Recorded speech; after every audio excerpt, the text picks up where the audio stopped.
Hello creators! YouTube just launched a new tool that you can link shorts directly to long form videos so that the short form video viewers can also watch your long form videos as well. So let us see how you can do it. So first you are going to get into the YouTube studio.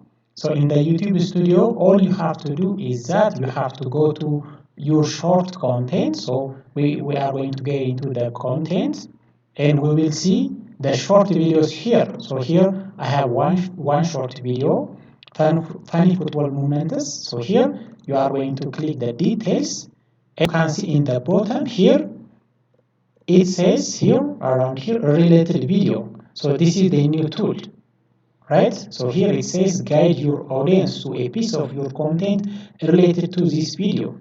So now you can link any video that you want so that the viewers can also watch when they see this short. So in this related video you are going to click this button and here it will show you all your videos.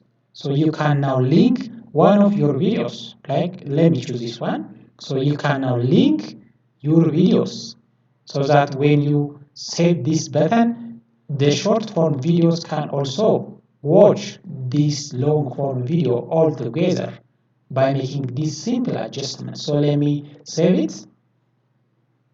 So now when I click the short video, let me open it. So here, when you click this short video, the one related video will also be shown up.